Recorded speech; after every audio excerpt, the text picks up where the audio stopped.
오늘 우리에게 주시는 말씀은 열왕기하 2장 11절에서 14절 말씀을 보도록 하겠습니다. 제가 봉독합니다. 두 사람이 길을 가며 말하더니 불수레와 불말들이 두 사람을 갈라놓고 엘리야가 회오리 바람으로 하늘로 올라가더라.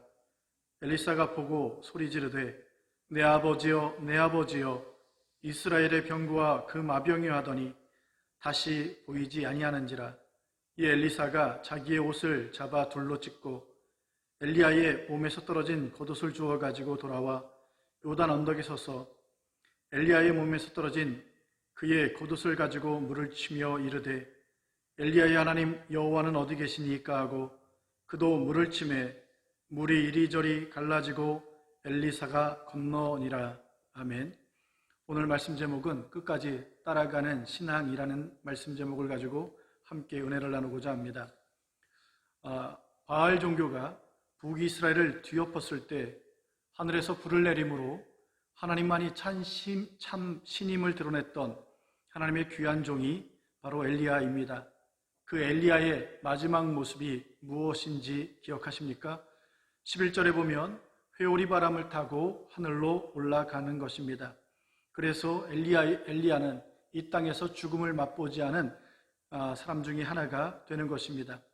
북이스라엘이 바알 종교화된 이유가 무엇인지 잠깐 생각해 보고자 합니다. 아합의 아버지가 오므리였습니다. 오므리가 왕으로 나라를 다스릴 때에 경제가 어려웠습니다. 그 힘든 경제를 살리기 위해 필요했던 것이 무역이라고 생각했고 그 무역을 위해선 반드시 필요했던 것이 항구였습니다. 그러나 안타깝게도 이스라엘에는 항구가 없었습니다. 그래서 항구를 가진 서쪽의 블레셋과 협정을 맺어야 되는데 문제는 예전부터 블레셋과의 관계가 좋지 않았기 때문에 블레셋의 협정을 맺기보다 북쪽으로 조금 더 올라가면 두로와 시돈이라는 나라가 있었는데 그 두로와 시돈과 무역 협정을 맺게 됩니다. 그리고 그 무역을 활발히 하던 중에 그 관계를 더욱 돈독히 하고자 오므리는 자신의 아들 아합과 또한 두로와 시돈의 왕이었던 엣바알의 딸 이세벨과 결혼을 시키는 것입니다. 문제는 두로와 시돈의 왕이었던 엣바알, 그가 과연 누구냐는 것입니다. 엣바알이란 왕이면서 동시에 바알의 제사장을 의미하는 것입니다. 그러니 엣바알의 사명이 무엇입니까? 이 땅에서 바알 신앙을 온 땅에 퍼뜨리며 그 바알의 영광이 온 땅에 가득하기를 원했던 것입니다. 이 영향을 받은 이세벨, 그 역시 온 땅에 바알을 증거하는 삶을 인생의 목표로 삼았던 것입니다. 이런 이세벨을 며느리로 데려왔으니 이세벨은 바알을 섬기기 위해 바알 제사장까지 데려오게 된 것입니다. 이로써 이스라엘은 한순간에 바알 숭배가 퍼져 나갔고 국교로까지 자리 잡게 된 것입니다. 그러므로 야훼 신앙은 무너졌고 하나님의 종들은 사라졌으며 바알 종교가 이스라엘 가운데 만연하게 되었고 그 칠흑같이 어두운 그때에 하나님의 종 엘리야가 나타났던 것입니다. 엘리야는 먼저 하나님의 명령을 따라 3년 6개월 동안 비가 내리지 않도록 하늘을 닫아버렸습니다.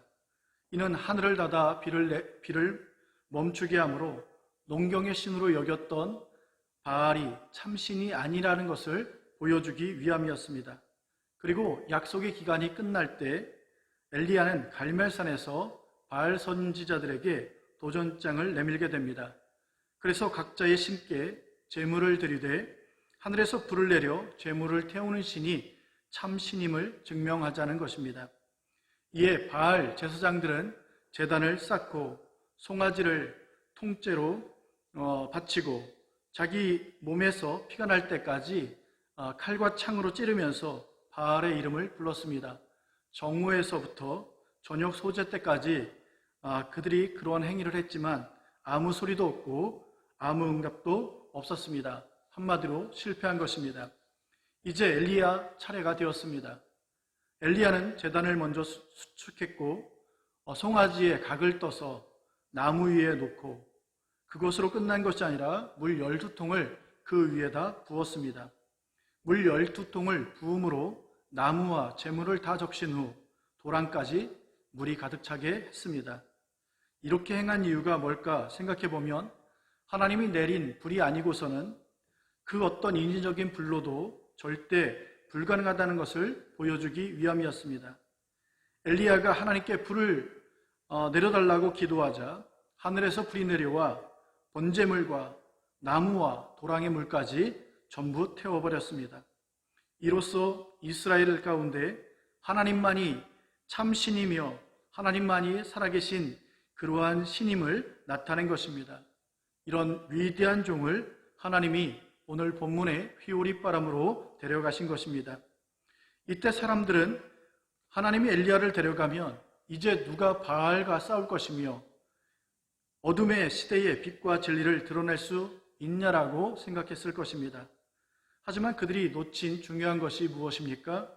엘리야가 그 사역을 감당했지만 그 사역을 감당하게 하신 하나님은 여전히 살아계시며 여전히 그들과 함께 하셨고 여전히 그들을 위해서 바알과 어둠과 또한 사망과 싸우신다는 것입니다.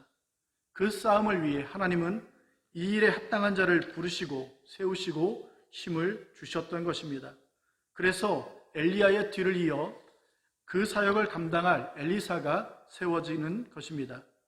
마치 모세가 모압 평지에서 마지막 설교를 하고 죽지만 약속의 땅을 향한 이스라엘의 발걸음을 멈춘 적이 없는 것처럼 모세의 뒤를 이어 하나님께서 세우신 여호수아를 중심으로 가나안 7족속과 31명의 왕을 하나님 앞에 무릎 꿇게 하신 것입니다. 이처럼 엘리야의 뒤를 이어 엘리사를 민족의 위대한 일꾼으로 하나님께서 세우시는 귀한 역사가 계속되었던 것입니다. 여기서 엘리사가 엘리야의 뒤를 이어 하나님의 종으로 세움받은 비결이 무엇인지 살펴보면 엘리야를 끝까지 따라갔다는 것입니다. 하나님께서 엘리야를 하늘로 데려가신다는 것은 엘리야뿐만 아니라 모든 선지 생도들이 다 알고 있었던 사실입니다. 하지만 엘리야가 길갈과 베델과 여리고를 지나 요단강을 건널 때 다른 선지 생도들은 마지막 인사를 행하는 것으로 만족해했습니다. 하지만 엘리사는 가는 곳곳마다 쫓아다녔던 것입니다. 엘리야가 하나님이 나를 다른 곳으로 옮기니 너는 이곳에 머물러 있으라고 말해도 엘리사는 결코 엘리야의 곁을 떠나지 않았습니다. 이런 모습이 다른 선지 생도들에게 어떻게 보였을까 생각해 보면 미련하고 어리석게 보였을 것입니다. 왜냐하면 하나님께서 엘리야를 하늘로 데려간다고 했기 때문에 끝까지 그 엘리야를 따라가 봤자 엘리야는 하늘로 올라갈 것이고 그 쫓은 엘리사는 결국 이 땅에 머무를 수밖에 없기 때문입니다. 그래서 다른 제자들은 하늘로 올라간다는 사실을 알았기 때문에 멈췄지만 엘리사는 하늘로 올라간다는 사실을 알았기 때문에 엘리야를 떠나지 않고 끝까지 따라가는 것입니다. 하나님이 엘리야를 불말과 불수레로 엘리야와 엘리사를 떼어놓고 회오리 바람으로 하늘로 데려가면서 엘리야의 옷을 엘리사에게 허락하게 됩니다. 여기서 옷이란 신분을 의미하죠. 그래서 하나님은 엘리사가 엘리야의 뒤를 잇는 선지자임을 증명하시게 됩니다. 어떻게 증명합니까?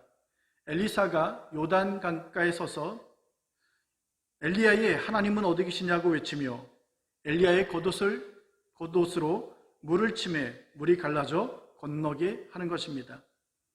이를 지켜본 많은 선지 생도들은 그 앞에 무릎을 꿇게 되고 엘리야에게 임한 영감이 엘리사에게 임하게 되었다고 고백하는 것입니다. 엘리사가 갑절의 영감을 받게 되는, 그래서 요단강을 가르게 되는 이 귀한 역사는 엘리야를 떠나지 않고 끝까지 따랐기 때문에 가능했음을 보여주고 있습니다. 엘리사가 엘리야를 끝까지 따라가서 하나님의 갑절을 구했는데 이렇게 구한 이유가 무엇인지 살펴보면 단지 엘리야가 가졌던 명예를 얻고자 함이 아니라 능력 있는 삶을 살기 위함도 아니었고 단지 하나님의 사람으로 살고 싶었음을 우리가 이해해야 합니다. 하나님의 사람 엘리야의 뒤를 잇는다는 것은 그리 쉬운 것은 아닙니다. 하늘을 열고 닫아 비를 내리거나 하늘에서 불을 내리거나 혹은 요단강을 가르고 건너는 이적을 행하는 삶이 분명합니다. 하지만 그것이 그 갑절의 영감의 결과가 아니었습니다. 갑절의 영감을 받게 되면 엘리야처럼 아합 앞에 서야 하는 경우도 생겼고 이세벨과 그의 바알 선지자들과 맞서야 하기도 했으며 또한 이스라엘을 하나님께로 인도하는 막중하고 쉽지 않은 사역이었습니다. 이런 엘리야의 사역이 어떤 것인지 몰라서가 아니라 엘리야처럼 자신도 하나님께 헌신하며 드리기 원했기에 엘리야를 끝까지 따랐던 것입니다. 그러므로 우리도 여기서 놓쳐서는 안 되는 것이 무엇입니까? 엘리사는 엘리야를 끝까지 따랐지만 그의 능력이나 사역 때문이 아니라 엘리야를 통해 하나님의 사람으로 온전히 설 수 있다고 여겼기 때문입니다. 그래서 엘리야가 뭘 원하느냐 물을 때 엘리사의 대답은 하나님의 갑절의 영감이라고 말했던 것입니다. 우리는 주로 갑절의 영감이란 그 능력에 주목할지 모르지만 엘리사는 그 갑절의 영감을 주기도 하고 거두시기도 하는 하나님께 주목했던 것입니다. 그래서 엘리야의 능력이나 엘리야의 갑절의 영감이라고 말하지 않고 하나님의 갑절의 영감이라고 말했던 것입니다. 우리 역시 능력이 아니라 능력 주시는 하나님께 온전히 붙들리기를 주님의 이름으로 축복합니다. 그러므로 하나님께 붙들림으로 어둠의 세상에서 빛과 진리의 삶을 살아내므로 오늘도 또한 승리하게 되는 귀한 은혜가 있기를 주님의 이름으로 축복합니다. 기도하겠습니다. 하나님 아버지 감사합니다. 바알 시대에 하나님의 귀한 종으로 쓰임받은 엘리야처럼 우리도 죄악의 물결이 강하게 흐르는 이 시대에 하나님의 의의 용사로 쓰임받게 하여 주옵소서. 엘리사가 엘리야를 끝까지 따라간 것처럼 우리 역시 십자가를 짊어지신 주님을 끝까지 따라가는 삶을 살아가는 참된 제자가 되게 하옵소서. 엘리사가 엘리야의 영감을 구한 것이 아니라 하나님을 구했듯 우리 역시 능력이 아니라 능력 주시는 주님만 구하는 삶을 살아가게 하여 주옵소서. 이제는 우리 주 예수 그리스도의 은혜와 하나님 아버지의 무한하신 사랑하심과 성령님의 감화감동 교통하심이 오늘 예배를 드린 모든 성도들 머리 위에 이제로부터 영원토록 함께 하시옵기를 주 예수 그리스도 이름으로 축원하옵나이다. 아멘.